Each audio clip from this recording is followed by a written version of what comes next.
Hello and welcome back to my channel. My name is Bridget. So on this channel, I talk about migration to UK to work as a healthcare professional, but I am not an immigration advisor or consultant. Please subscribe to my channel if you are new, and then if you're a returning subscriber, thank you for the support. And please do stick around. Today I'll be talking about nursing associates. This is a popular request and I know it's going to benefit a lot of people. So instead of answering to whoever asked the question or those asking the questions individually, I thought of making a video about it to benefit everyone. So this is kind of an urgent video I'm making. In this video I'll be talking about who a nurse associate is, who qualifies to register as a nurse associate in England or in UK, the process involved, career progression opportunities, the salary, whether you qualify for tier 2 sponsorship or not. We'll talk about all that. So please do stick around. If you are interested, if you think this is going to benefit you just a tiny little bit, please do stay with me to the end and share it with your friends. Now let's go into the video for today, the agenda for today. Who is a nurse associate, or who are nursing associates? So the NMC says nursing associates bridges the gap between healthcare assistants and registered nurses. So what this means is that nursing associates can perform certain responsibilities that healthcare assistants cannot perform. Meanwhile, they cannot perform certain responsibilities that registered nurses perform. So it's like this. It seems they are in between healthcare assistants and registered nurses. So they are a little above, if I'm allowed to use the word, they are a little above healthcare assistants and a little below registered nurses. Associate thing came about as a result of, I'm sure, shortage of healthcare workers. The UK introduced this job role and enrolled some people in training, and then decided to register them with NMC for them to practice as nurses or the nursing associates. Then NMC has also given the opportunity for overseas nurses to register with them and join the workforce. I mean, to join the nursing associates workforce or the healthcare workforce in England. So who qualifies to register with the NMC to join the nursing associate register? Mind you, the NMC only regulate nursing associates in England, meaning you can only work in England, not in Northern Ireland, not in Scotland, not in Wales. So you take note of that, especially during your job application period. Now the next thing to talk about is your eligibility. Are you qualified? Can you take this? Can you register? There's just one criteria. There's just one qualification criteria, and that is you should be at least a foundation level degree holder in nursing. A foundation level degree in UK is you should be at least one level below an undergraduate degree, but higher than a senior high school certificate. So that's more like a tertiary training. After secondary school, whatever training you had, even if it's not up to an undergraduate degree, you qualify.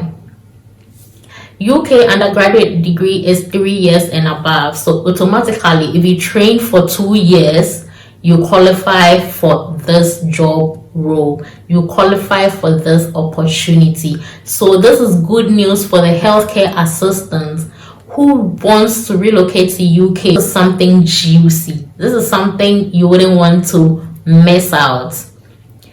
Now the second eligibility, which is not actually a compulsory requirement, is that you should be, or you may be registered with a regulatory body in your country. So you may be registered with the NMC in your country. It's a plus, but it's not actually a requirement.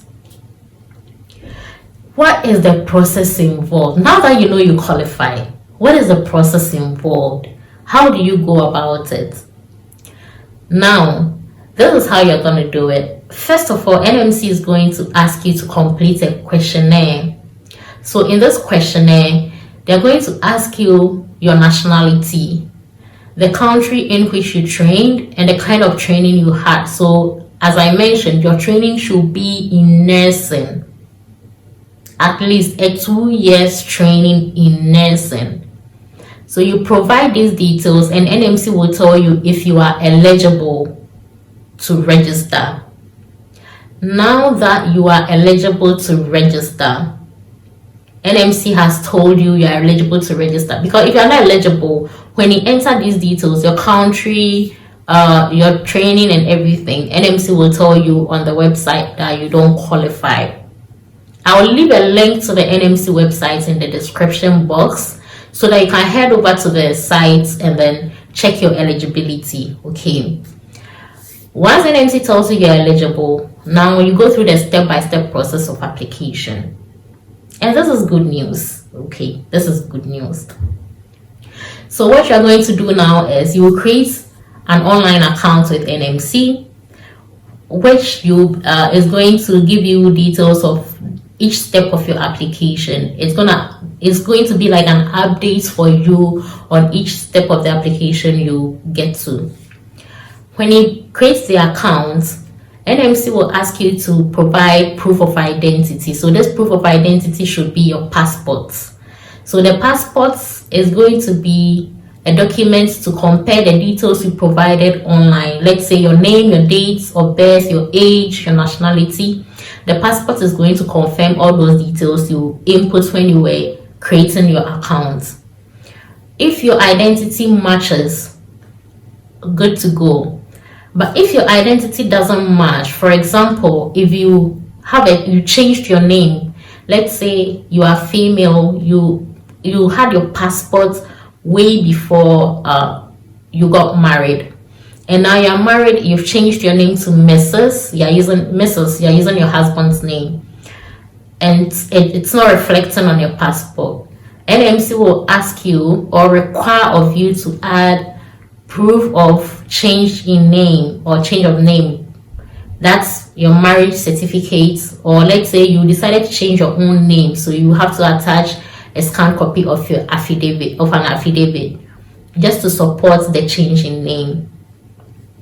When you submit all these documents and it matches, the next thing is that you are going to provide documents. So these documents, I'll give you the list later on, but it also includes your school certificates. That's your educational qualification.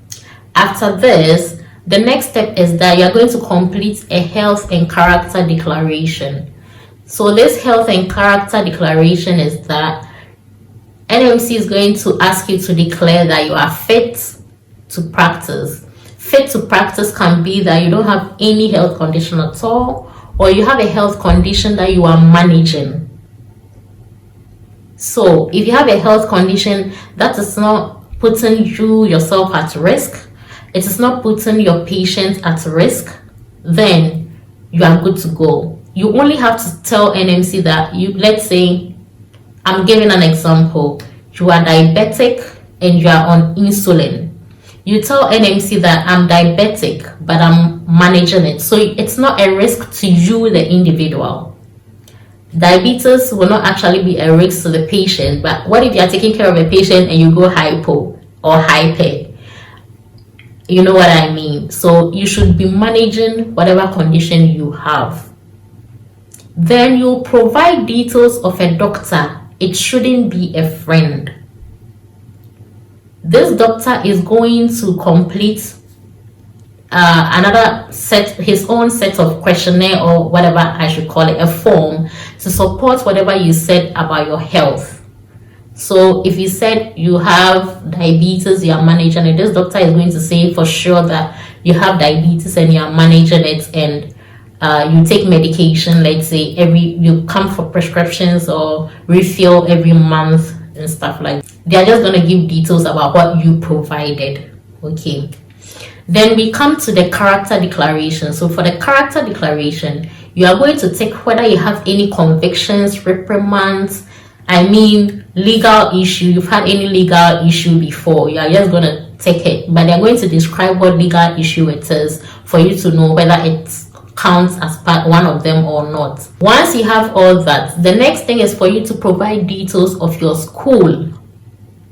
So details of your school, because NMC needs a third-party verification, and they are going to get that from your school. Because remember, for nurses, it's slightly different from nurses in this aspect, because for nurses, NMC would have contacted NMC Ghana, for example. But for nursing associates, because being registered with a regulatory body is not compulsory, the best place to go is your school, because the school qualification is compulsory. You must have it. So they contact your school to give you that third-party verification. Third-party verification is just to confirm that the details you provided, what you said about being trained in nursing for 2 years, and whatever qualification it is, the school is just going to back it up. They are going to confirm it, and that's all it is. When NMC receives your third-party verification from your school, they are going to send you an invitation email. But before this third-party verification will go through, you have to pay an amount of 140 non-refundable pounds. What did I say? An amount of 140 pounds, which is non-refundable. So if any of the details you provided is wrong, or any of the information you provided contradicts, that money is null and void. You're not getting it back. You lied anyway. Though NMC might contact you in certain circumstances, NMC can contact you if some of the information contradicts. They may contact you. Yes, they said so, that they may contact you if some of the information contradicts, and they have to weigh the options if it's relevant to contact you or not. But if for any reason, something very, very serious or whatever reason, and your application doesn't go to the next stage, the 140 pound is null and void. But not to lose hope, I know you are going to provide the correct documents. So why are you worried? Why are you worried? You have all the documents, you have all the details, everything is true, everything is correct. So don't worry. Now let's move on. And you pay this money, you successfully go through the verification period. Then NMC is going to send you an invitation email to take a license examination.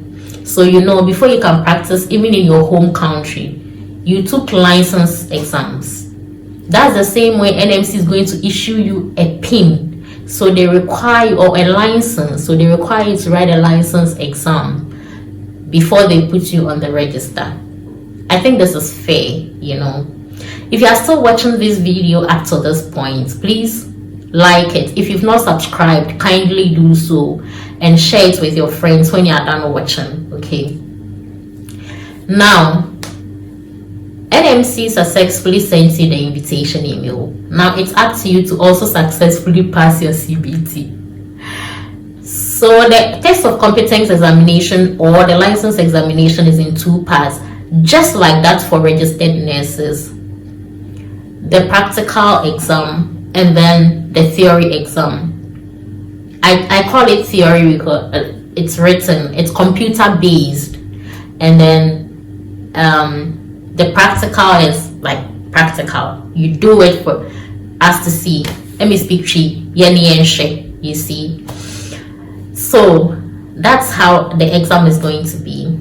But a CBT exam, it's multiple choice questions. It's solely MCQs. And then when you register for the exam, the institution that's organizing this exam, Pearson VUE, will grant you access to study materials. So you don't need to worry so much about it. You will have access to study materials. You study for your CBT and pass your CBT. Okay.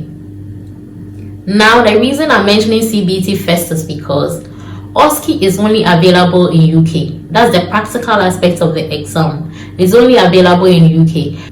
Let me give you an advice.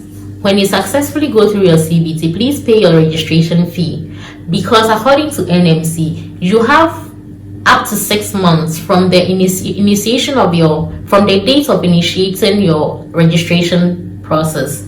You have up to 6 months to submit your application. That £153 you are paying is submission of your application for assessment and then decision. So once you pay that money, it's like you've closed, should I say you've closed the application kind of, pending OSCE. I did the same. I paid for my £153 before I came to UK. Though ours was much extended. I could have paid on arrival after OSCE, whatever it is, but I decided to pay. So you can just pay and then start applying for jobs. Once you pay that money, your application is secured. Then you start applying for jobs. This £153 is refundable, so you don't need to worry. If you don't find a job and you email NMC, they will refund the money. But you are going to find a job for sure. So you start job application, find a job with visa sponsorship, and then apply for your visa, arrive in UK, prepare for your OSCE exam, take your OSCE exam, and pass and get your PIN. Now, this is one thing you should also know. When you are going for your OSCE examination, kindly go with all your original documents. So when you are coming from your home country, please bring all your original documents, your school certificates and all those things. Bring all the original documents, because NMC is going to take a look at them. They are going to take them, go through them and submit them back, give them back. The process is very, very similar, just some tiny differences. I have a video for that of registered nurses, midwives and mental health nurses. If you've not watched that video, kindly head to my channel. Just go through my videos and then you'll find it there. Okay, kindly watch it because you might find some information there that will also help to clarify things I'm saying here, maybe. Now we are going to talk about the documents you require for a successful application. The first document I talked about is your passport. The second one is proof of change in name, which could be your marriage certificate or an affidavit you swore or something. And then the third one is your school certificates and a proof of English language.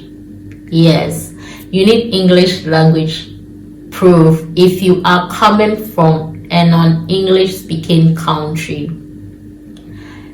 I have on my first video where I talked about the registration for the nurses, I added a list of the English speaking countries, so you can head over and check it.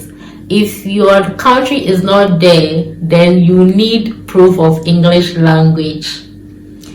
So what's proof of English language is accepted by the NMC. It's IELTS and OET.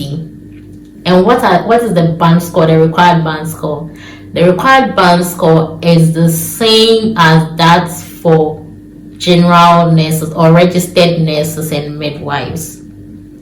So for IELTS or IELTS, you need an overall band score of at least 7, which is 7 in reading, 7 in speaking, 7 in listening, and 6.5 in writing. These are the least band scores I'm mentioning, the least you should get. Then for OET, you need a B in reading, a B in speaking, a B in listening, and a C+ in writing. Kindly take note, they are same as that for nurses and midwives. So you need proof of English language if you are in a non-English speaking country. Now let's talk about career progression. You can progress to any level. If you are working as a nurse associate, you can progress to become a registered nurse. Go ahead and become a specialist. It entirely depends on you. Nobody restricts you. You can progress and progress and progress. You can become a midwife. What is the salary? This salary I'm giving is just a guide, something I saw. I'm basing it on job adverts I saw. That's what I'm basing on. So I saw something between 21,800 to 24,000 per annum. So this is just basic, without night duty, without bank holiday shifts, without weekend shifts, and without overtime. I mean, without picking extra shifts. So imagine, like, it can get interesting, you know. It can be sweet. It can be sweet. Yeah. So you have to consider, you know. Now let's talk about this. Do you qualify for tier 2 or skilled worker visa? So the skilled worker visa is the same visa general nurses or registered nurses and midwives are using in relocating. So do you qualify? Yes, you qualify. You qualify because you are registered with a regulatory body. You have, which is a requirement for your job. The job you are coming in to do, it's a requirement, and you've done it, you've initiated it. 2, you have a job offer, and you have a visa, you have certificates of sponsorship, because your employer is going to issue you with sponsorship. You will use this to apply for your tier 2 or skilled worker visa. So you are eligible, just as general or registered nurses and midwives are eligible for skilled worker visas. And then the job is also on the shortage occupation list. All health jobs, I should say, we can find them on the shortage occupation list. So you actually qualify for a skilled worker visa. I was going to say health and care worker visa, but it's no more health and care. So a skilled worker visa, you qualify for that. And that is some good news. So my point is, what do you stand to lose if you go through this process and don't succeed? A few pounds, right? Yes, you lose a few pounds. But what do you gain if you succeed? A lot of pounds. So why don't you take the pain and make the investments? Yeah, now I'm learning about investments, so I'm loving investments. Very soon, I'll be an investment guru. Just put the interest in it, okay?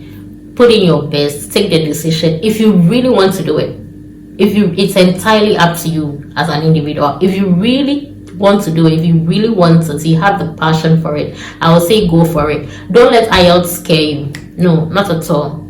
Go ahead, start the process, check your eligibility, start the process, study for your IELTS. If you're in an English speaking country, gather your documents, study for your CBT, write your exam, pass your exams, start job application, get a job, get an interview, come to UK, sit your OSCE, pass your OSCE, and practice as a registered nurse associate in UK. And I'll be waiting for you. I'll be waiting to interview you, okay, when you arrive, to encourage other people. Please take the step. Someone should take the step and contact me, and then we're gonna shock everybody. Thank you for watching this video. Thank you for liking, thank you for subscribing, and thank you for staying as my subscriber. As I promised, I'm gonna give you good content, so kindly stay, kindly stick, kindly keep watching. I'll see you next time.